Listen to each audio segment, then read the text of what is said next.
Tapi di mana logikanya? Seorang bawahannya presiden, ya, justru mentersangkakan, mempermalukan bawahan yang lain yang adalah kebanggaan presiden yang telah mengembalikan uang kepada negara 430 triliun cash. Perintah presiden itu yang membawai kepolisian dan kejaksaan, ya nanti kita tagih kepada Bapak Presiden untuk mengawal ini diproses betul kan gitu, sehingga tidak terpengaruh oleh pembelaan Hotman Paris yang mengatakan ini kriminalisasi, ini tidak cukup bukti, suatu yang lucu segala macam. Ya enggak apa-apa, silahkan aja kalau itu. Polemik penanganan kasus dugaan korupsi dan tindak pidana pencucian uang yang menyeret mantan Jampitsus Febri Adriansyah kini memasuki babak baru. Di tengah proses penyidikan, muncul polemik setelah perkara dilimpahkan dari Kortas Tipikor Polri ke Kejaksaan Agung. Koordinator Masyarakat Anti Korupsi Indonesia atau MAKI Boyamin Saiman bahkan menilai langkah tersebut menabrak hukum acara pidana dan seharusnya dibatalkan. Kita akan bahas lebih lanjut hari ini bersama Bang Boyamin. Apa kabar Bang hari ini, Bang? Kabar baik, ini di Solo. Jadi kalau di Solo itu berkebun dan memelihara ayam dan angsa. Oh, jadi banyak. Ya. Berarti banyak aktivitas ya Bang ya.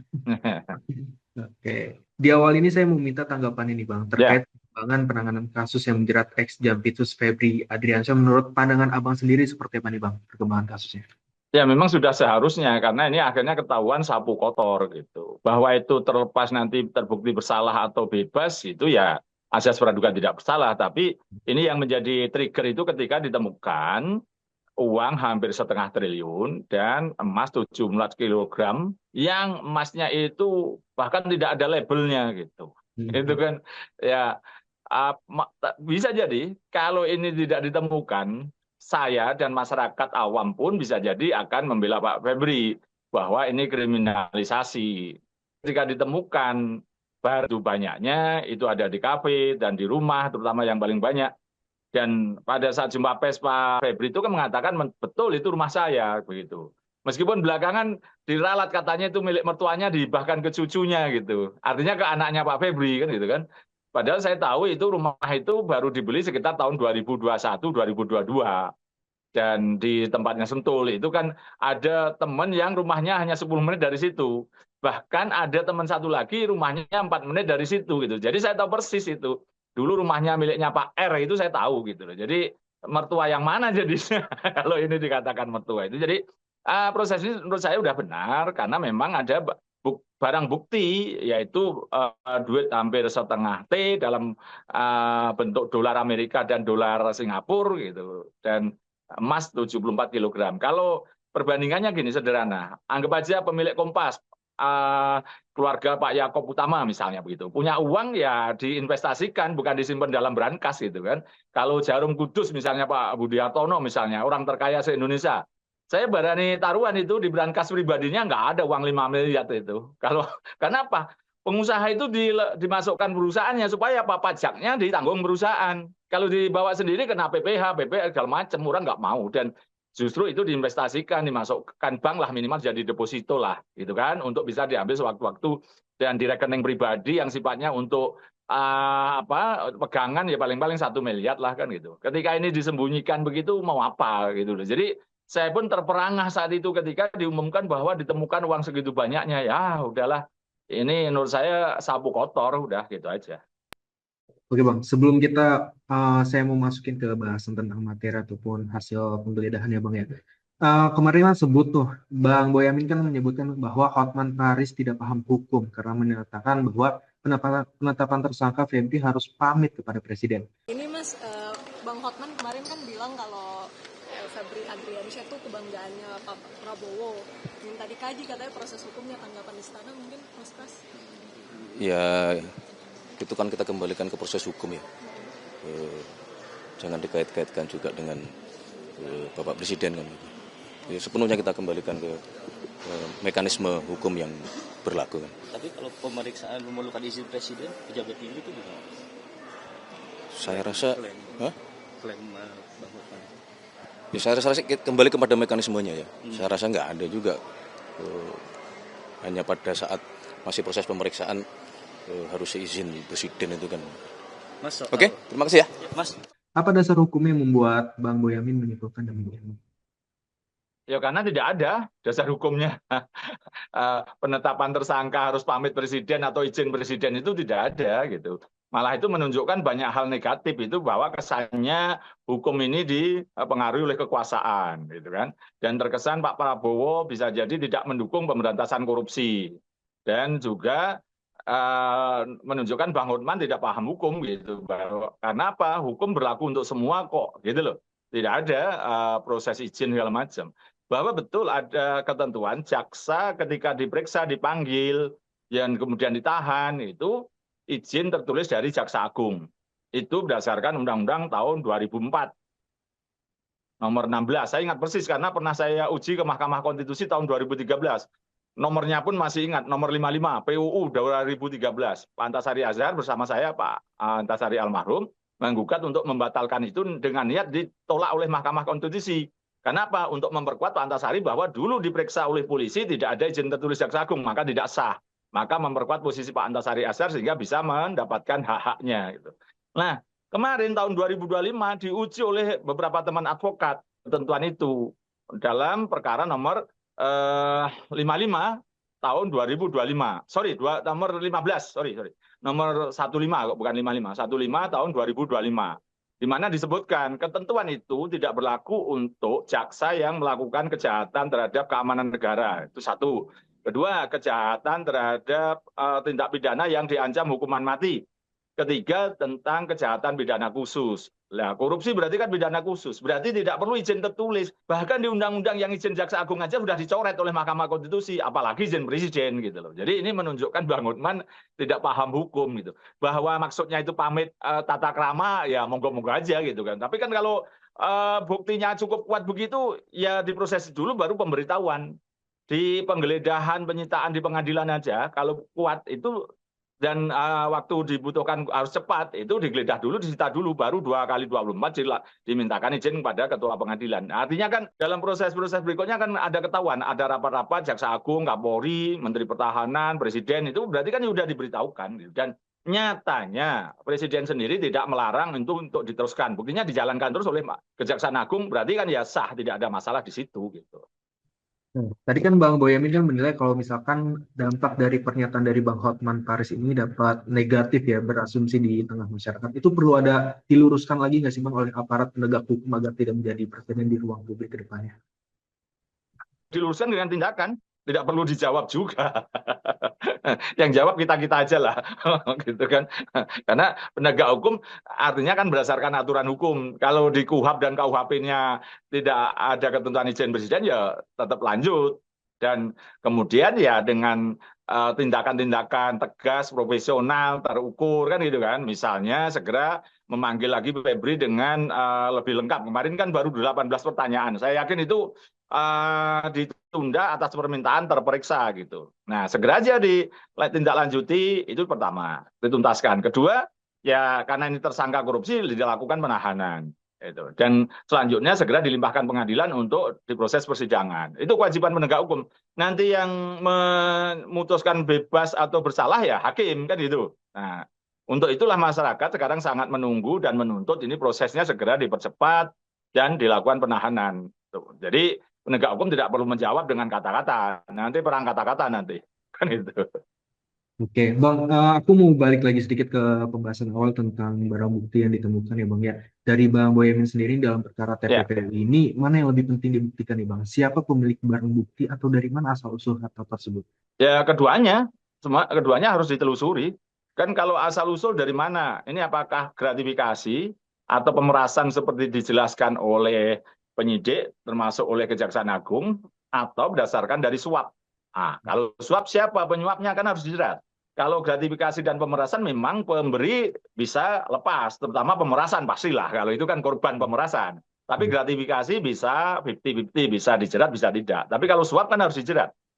Kenapa? Kalau ada suap itu berarti kan ada aturan yang dibengkokkan.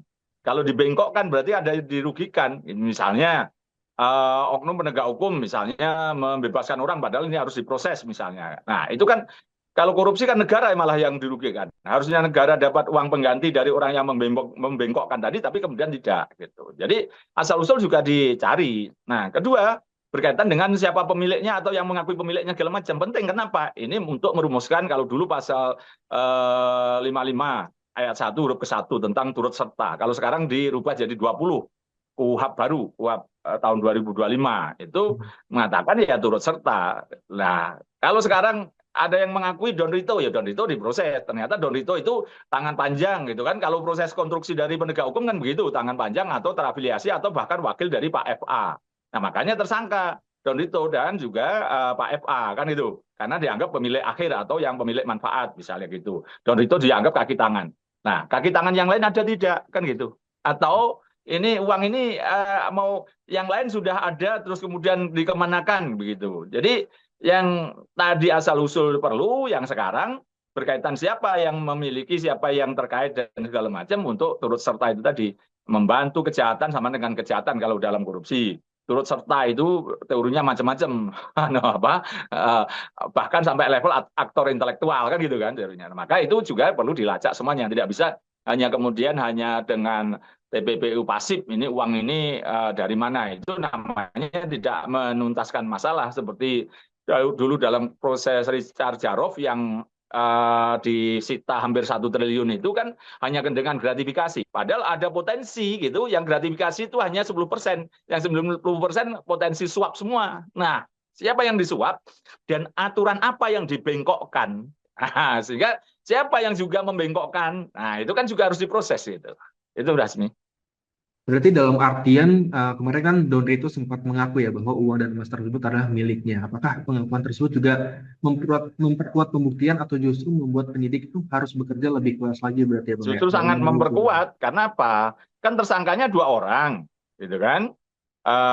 Tersangkanya 2 orang, Pak FA dan Don Rito. Kalau diakui Don Rito berarti kan memperkuat malahan. Karena kan memang 2 itu dianggap tanda kutip disangka, diduga bersekongkol. Ya kalau sudah diakui oleh salah satunya berarti lebih gampang mestinya pembuktiannya gitu loh. Malah menurut saya itu jadi ya mau nggak mau kalau faktanya begitu sudah sulit gitu.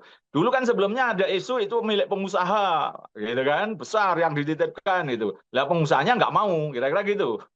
Sehingga ya akhirnya diakui sebagai miliknya Don Rito misalnya gitu.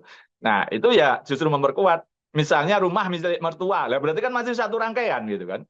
Jadi masalah itu kalau uang itu dianggap miliknya Pak FB misalnya gitu kan, yang tidak ada kaitannya, betul-betul hanya titip gitu kan, atau rumah itu betul-betul milik orang lain, tidak terkait dengan Pak FA karena ternyata diam-diam disewa dan yang pemilik tadi mengakui, wow itu rumah saya dan uang saya, repot kan penyidiknya. Justru kalau itu diakui itu malah justru memperkuat dan memudahkan dari penyidik.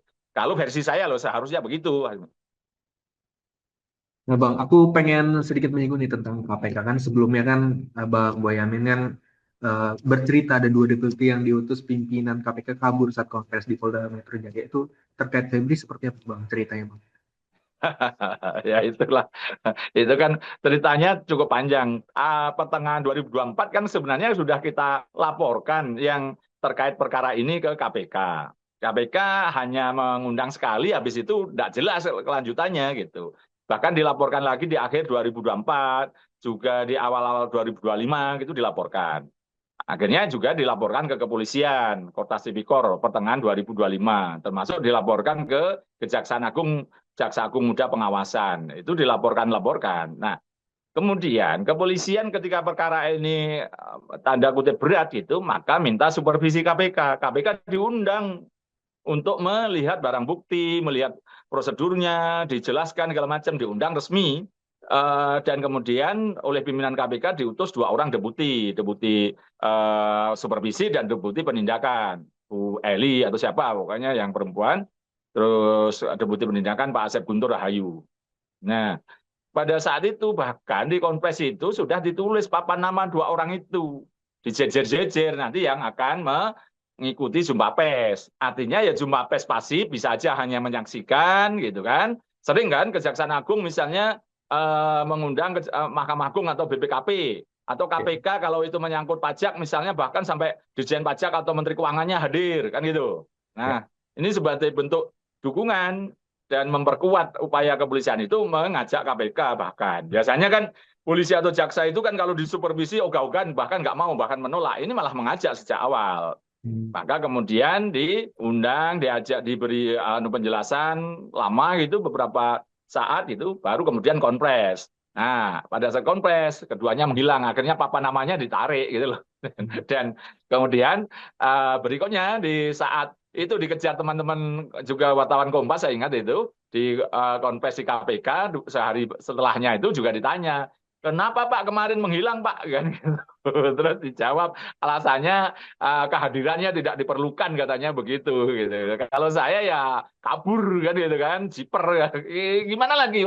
KPK biasa ngundang orang, ini diundang kok malah, dan itu tugasnya loh ya, supervisi, koordinasi itu kan bahkan diajak oleh KPK. Dan KPK periode-periode dulu bahkan saya tahu persis ketika teman-teman penyidik itu ada kendala di supervisi, bahkan dicarikan saksi ahli untuk menerangkan perkara tersebut gitu, dibiayai oleh KPK gitu loh, tidak amon-amon aja sekedar kamu begini begitu, tapi KPK turun gitu karena pembiayaan ke teman-teman kepolisian kan sangat kurang untuk menghadirkan ahli, bukti segala macam, sampai KPK menghadirkan ahli atas biaya KPK. Begitu aktifnya dulu, bahkan mengambil alih, meminta perkara di Kejaksaan Agung kasus Pertamina begitu, dan juga sebelumnya juga ada proses-proses yang lain gitu, bahkan di daerah juga diambil alih ada gitu.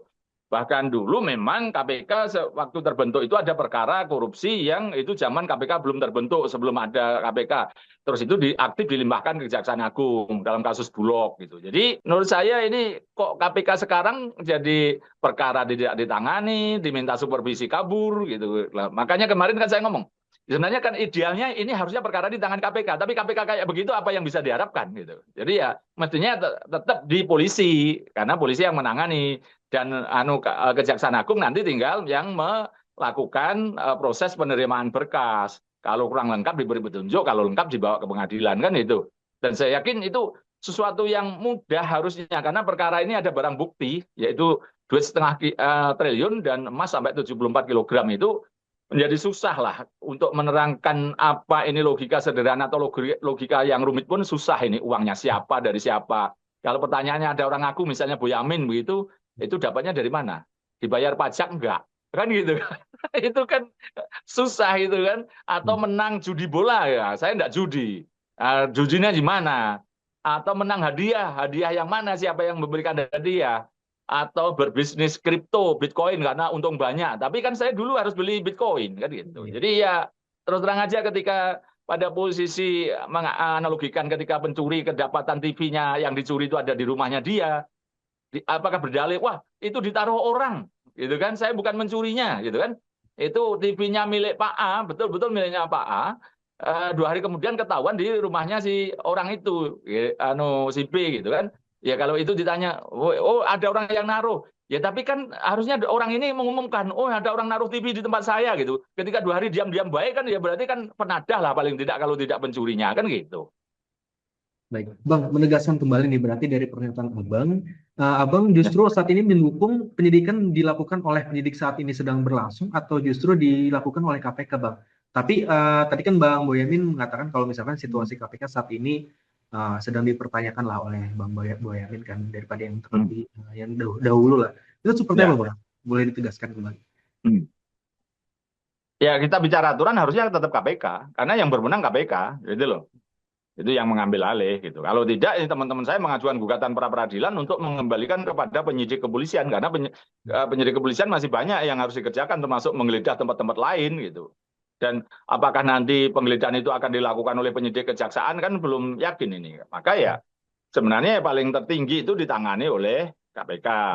Kedua oleh tetap penyidik Polri. Ya ketiga apa boleh buat oleh penyidik Kejaksaan Agung. Karena apa sebenarnya kalau ini bicara manfaat dan madorot, untung rugi begitu, kalau ditangani kepolisian nanti kalau tidak dinyatakan lengkap kan malah bolak-balik berkas perkara. Tapi kalau yang nangani sekarang kejaksaan ya otomatis mestinya lancar. Tapi bisa aja kejaksaan ngomong oh tidak terpenuhi, ya malah kan karena di minor-minorkan, dikurang-kurangi kan, ya bisa aja kan gitu kan. Nah inilah yang menurut saya untung dan ruginya, manfaat dan madorotnya itu ya banyak itu sebenarnya kalau ditangani Kejaksaan Agung. Karena apa? ya sisi itu tadilah orang akan tetap curiga ini juga meskipun dibentuk tim 9 masyarakat masih curiga gitu apakah akan dituntaskan gitu dan ya hanya manfaatnya itu tadi aja ketika ini harapannya berkas perkara tidak bolak-balik gitu tapi kan bisa aja di Kejaksaan Agung ditutup demi kepentingan umum dengan istilah deponering ya bisa aja malahan kan gitu kan banyak madorotnya sebenarnya tapi ya sudahlah karena ini proses perintah presiden itu yang membawai kepolisian dan kejaksaan ya nanti kita tagih kepada Bapak Presiden untuk mengawal ini diproses betul kan gitu sehingga tidak terpengaruh oleh pembelaan-pembelaan Hotman Paris yang mengatakan ini kriminalisasi, ini tidak cukup bukti, suatu yang lucu segala macam ya enggak apa-apa silahkan aja kalau itu Mas. Oke Bang, ini mengenai pelimpahan ya Bang, yang sebelumnya kan kemarin sedang terjadi ya Bang, di beberapa hari kemarin. Ya. Bang Boyamin kan menyebut kalau pelimpahan penyidikan dari Korpas Tipikor Polri ke Kejaksaan Agung menabrak KUHP itu seperti apa Bang? Ya, karena KUHP kita mengatur penyidik apapun itu harus menyelesaikan penyidikannya, baru kemudian kalau tidak cukup bukti dihentikan. Kalau cukup bukti ditetapkan tersangka, kemudian dilimpahkan kepada jaksa penuntut umum. Aturannya begitu, gitu. Maka ketika ini dialihkan, gitu, ketika dipindahkan, tidak ada. Padahal KUHP itu apa yang tertulis, gitu. Tidak boleh diartikan, dimaknai yang lain-lain, gitu. Meskipun tidak dilarang misalnya, itu kan dalam hukum tata negara, gitu. Kalau tidak dilarang maka boleh. Tapi dalam KUHP apa yang ditentukan itulah yang harus diikuti, gitu. Maka itu melanggar KUHP lama maupun KUHP baru. Terus kemudian koordinasi, itu pasal 58. KUHP baru itu mengatakan ya mengkoordinasi dengan jaksa, tapi perkara tetap di penyidik gitu. Nah, perbandingannya kalau itu tidak berwenang, misalnya polisi, misalnya menemukan penyelundupan handphone, maka dia harus menyerahkan kepada penyidik bea cukai. Kalau ada penggelapan pajak ke penyidik pajak, karena memang tidak berwenang polisi. Kalau polisi ini kan berwenang menangani korupsi, maka dia berfungsi penuh sebagai penyidik dan sudah melakukan penyidikan, melakukan penggeledahan, menemukan barang bukti, bahkan menetapkan tersangka. Maka harusnya dituntaskan itu. Sebenarnya Kejaksaan Agung harusnya tidak mau menerima pengalihan ini gitu. Kalau bicara KUHP loh ya gitu. Karena tidak ada aturan. Dalam posisi ini kejaksaan itu selaku jaksa penuntut umum, bukan selaku penyidik korupsi. Yang kemudian akan menilai kalau berkas sudah dilimpahkan, dinyatakan lengkap, maka tersangka barang bukti diserahkan sebagai tahap 2, baru dibawa ke pengadilan atau dihentikan penuntutannya, boleh-boleh aja gitu. Dan kemudian kalau proses ini boleh aja, misalnya dulu kasus Abraham Samad, Bambang Samad Bibirianto, Bambang Wijayanto, kemudian Chandra Hamzah, kemudian di deponering gitu ya bisa aja, memang aturannya begitu gitu. Tapi ketika aturan ini penyidikannya di kepolisian, ya polisian harus menuntaskan gitu.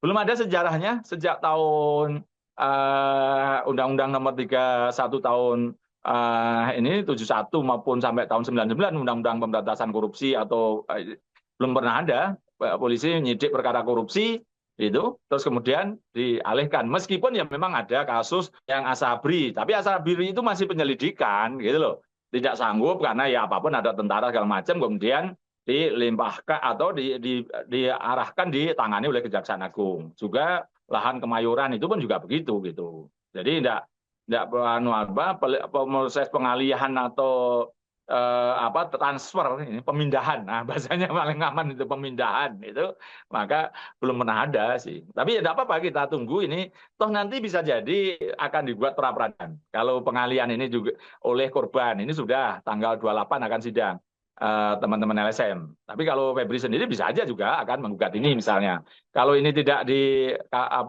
dinyatakan tidak sah atau dikabulkan berarti kembali ke polisi kan itu. Ya, nanti kita tunggulah proses-proses itu. Tapi kalau ditolak berarti sah pemindahan ke Kejaksaan Agung. Saya posisi menyatakan secara prinsip ilmu itu tidak bisa dipindahkan, tidak bisa dialihkan. Tapi maka ya ada teman-teman ada yang mengajukan gugatan ya konsultasi sama saya ya saya beri dukungan. Nah, kita tunggu apa yang terjadi berikutnya gitu. Tapi kejaksaan tetap boleh kok menyidik. Makanya ini kan menerbitkan sprindik baru. Dan menetapkan tersangka juga gitu loh. Jadi salah kalau ini tiba-tiba hanya meneruskan, tapi kemudian menerbitkan sprindik sendiri dan melakukan penahanan terhadap Don Rito ya itu sebenarnya hal yang terpisah gitu. Bang, aku pengen mention sedikit nih pernyataan dari Abang sebelumnya yang menyebut perkara ini dibunuh sebelum lahir. Apakah maksudnya pelimpahan ini ke Kejaksaan Agung justru berpotensi melemahkan pembuktian perkara atau Abang melihat ada persoalan lain di balik keputusan tersebut, Bang? Ya, seperti saya katakan tadi, ini kan kepolisian baru menggeledah-menggeledah. Sebenarnya penetapan tersangka saat itu belum. Penetapan tersangka itu mungkin kan, mohon maaf, polisi jengkel. Udahlah, karena toh disuruh dialihkan gitu, dipindahkan, penetapan tersangka sekalian lah. Kan kira-kira gitu. Maka ya proses di kepolisian kan sudah ditutup, ini sudah dibunuh gitu loh. Kan gitu kan. Artinya kan sudah diaborsi. Nah, gitulah kira-kira kan gitu. Bukan dibunuh lah, diaborsi. Jadi itulah yang posisi kemudian menurut saya harusnya kan dituntaskan sampai selesainya berkas perkara, semua saksi-saksi di BAP, terus kemudian tersangka yo di BAP, terus kemudian ada audit kerugian negara oleh BPK maupun BPKP, gitu kan? Atau karena ini money laundering berarti dari PPATK, kan itu. Meskipun bisa jadi PPATK sudah secara informal, tapi kan formalnya tetap harus dituangkan dalam BAP dan kemudian berdasarkan dokumen-dokumen. Nah, ini kan kemudian ya di sana diaborsi. Soal nanti Kejaksaan Agung meneruskan itu kan membuat bayi lahir lagi kan itu. Ya, jadi ya tetap pada posisi saya mengatakan bahwa apa yang terjadi di kepolisian telah diaborsi gitu. Bang, oke Bang. Aku pengen flashback sedikit ya Bang yang berkaca pada kasus cicak versus buaya di era Presiden SBY. Saat itu kan Presiden mengambil peran untuk meredam polemik antara lembaga penegak hukum. Dalam perkara yang kini melibatkan Kejaksaan Agung dan Polri, apakah menurut Abang nih Presiden Prabowo perlu mengambil peran serupa atau justru membiarkan proses hukum berjalan semestinya? Ya, ini kan buaya dengan buaya atau singa dengan macan gitu kan. Bukan. Kalau terminologinya berbeda ini macan dan singa gitu. Macan ketemu singa gitu kan. Jadi ya prosesnya itu tetap harus kita akui itu. Tapi kemudian Pak Presiden mengambil peran dengan cara memerintahkan ini ditangani oleh Kejaksaan Agung supaya tidak terjadi gesekan karena nanti kalau KPK memanggil saksi dari kejaksaan kan juga nggak gampang kan itu. Nyatanya kemarin memang ada gesekan, bahkan ada dugaan keterlibatan oknum tentara yang mendatangi kantor Polda misalnya begitu dan hendak menggeledah di rumah Pak Febri yang di Radio Dalam atau pokoknya yang di Jakarta Selatan belum berhasil karena ada penjagaan yang ketat itu. Nah itu ya mungkin Pak Presiden pada posisi mengambil kebijakan diskresi itu memang boleh. Yang tidak boleh itu kalau diperintahkan ditutup gitu kan. Berarti itu kan melawan hukum, intervensi hukum. Kalau ini dengan memindahkan kepada kejaksaan dengan melihatnya supaya menghindari gesekan dan kedua supaya tetap dalam real hukumnya gitu supaya tidak terjadi banyak pertentangan opini, terseret-seret politik begitu bahwa ini saling bongkar, yaitu tadi macan ketemu singa gitu ya. Maka ya dan itu menurut saya pilihan-pilihan presiden saya kira sudah dihitung dengan cermat supaya ini tidak terlalu gaduh tapi hukumnya jalan. Ya, enggak apa-apa kita hormati pilihan-pilihan itu. Makanya saya kan waktu malam itu ada ketentuan itu, kepastian itu, maka pagi-pagi saya subuh sudah bikin video, ya udah menyampaikan apresiasi Pak Presiden melihat perkara ini, mengorkestrasi perkara ini, dan mengambil kebijakan yang dirasa paling tepat. Ya sudah, daripada diam aja malah nanti tiba-tiba berkelahi, tembak-tembakan karena masing-masing sekarang punya senjata, baru turun itu kan juga yang rugi rakyat lagi gitu. Yang penting ini bahwa dipastikan proses ini berjalan baik dan dituntaskan. Gitu. Baik Bang Boyamin, terakhir nih Bang, menurut Abang apa yang harus menjadi perhatian publik sih Bang dalam mengikuti perkembangan kasus ini agar tidak terjebak nih pada narasi yang sedang berkembang, melainkan tetap berpegang pada fakta dan proses hukum yang berlaku. Terus juga kan saat ini kan banyak polemik dan pro kontra ya Bang, yang mulai dari perbedaan treatment tersangka, terus kepemilikan barang bukti yang suka berubah-ubah nih. Menurut Abang sendiri gimana sih Bang dalam pengaruh persepsi publik saat ini gitu? Ya, mari kita kawal bersama bahwa ini dituntaskan dengan menambah tersangka, menambah barang bukti gitu. Itu baru kita lihat bahwa Kejaksaan Agung serius gitu. Minimal meneruskan penggeledahan-penggeledahan meskipun juga jadi sudah bisa hilang karena memang tidak ada atau sudah dipindahkan tapi meneruskan upaya-upaya kepolisian penggeledahan. Kedua ya kita meminta untuk dilakukan penahanan. Dan ketiga ya proses-proses ini berjalan berdasarkan keterbukaan dan akuntabel begitu, urutannya jelas begitu dan kemudian segera dibawa ke pengadilan itu. Kalau ditelantarkan atau dimangkrakkan ya maka kemudian masyarakat apatis dan inilah momentum bahwa rakyat akan percaya hukum dan juga hukum akan dipakai untuk relnya, bukan untuk kepentingan kekuasaan. Kekuasaan sendiri menjaga ini semua untuk berproses supaya bahwa hukum kita berjalan dengan baik dan bahwa korupsi memang jadi musuh bersama. Dan itulah yang harus kita tekankan kepada teman-teman kejaksaan sekarang ini, karena yang menyidik maka ya harus dilakukan proses-proses yang transparan. Dan tidak ada narasi-narasi yang menurut saya hanya itu pembenaran-pembenaran atau pemaafan dengan narasi yang misalnya prestasi begini begitu ya.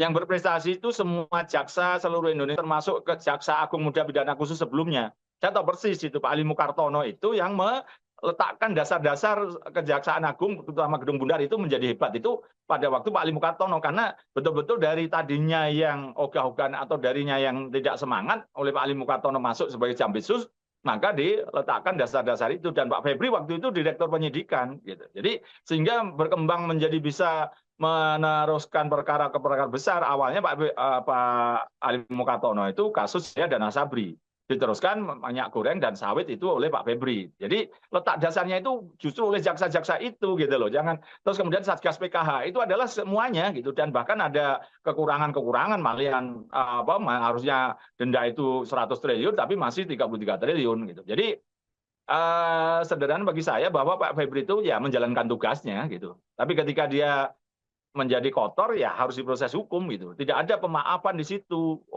Pahlawan pun kalau ada prosesnya bisa aja dibatalkan misalnya kan gitu kan. Dan ini masih ada berjalan, dan jadi kalau Pak Febri itu dianggap bisa mengembalikan itu karena memang tugasnya gitu loh. Dan itu sudah digaji negara gitu, dan prestasi yang dilakukan Pak Febri itu meneruskan dari pendahulu-pendahulunya. Jadi tidak perlu kita nganggap bahwa, kecuali gitu Pak Febri bongkar-bongkaran yang lebih besar ya kita anggap pahlawan nantinya kan gitu kan. Dulu kejadian Pak Susno Duaji itu ketika dikenakan proses korupsi maka bongkar-bongkaran ya orang salut pada Pak Susno Duaji gitu. Dan saya tidak malah berharap Pak Febri atau Don Rito malah bersedia jadi justice kolaborator membongkar yang lebih besar. Nah, sehingga tidak ada tuduhan-tuduhan ini saling bongkar borok segala macam. Sehingga ya memang kalau ada korupsi ya kita proses. Seperti Pak Febri atau Don Rito ini sapu kotor ya diproses gitu kan. Tapi rakyat akan mengampuni. Kalau rakyat kan boleh mengampuni. Kalau Allah tidak tahu lah, itu kewenangan penuh dari Allah gitu kan. Tapi rakyat mengampuni atau memaafkan kalau Pak Febri kemudian bisa membongkar perkara-perkara yang lebih besar. Kita dorong aja begitu. Jadi penegakan hukum jalan Pak Febri karena beliau penegak hukum dan tahu banyak hal itu setelah menangani perkara, ya silakan dilakukan bongkar-bongkar juga gitu. Kita dorong gitu. Asmi, masih. Baik, pastinya kita tentu berharap ya Bang ya seluruh proses penegakan hukum dapat berjalan secara profesional dan transparan ya Bang ya. Sehingga masyarakat juga memperoleh kepastian hukum sekaligus tetap percaya nih terhadap upaya pemberantasan korupsi di Indonesia. Terima kasih Bang Boyamin untuk hari ini atas waktu yang diberikan Bang. Banyak banget Makasih informasi dan Ismi dan insight yang Kompas. ada.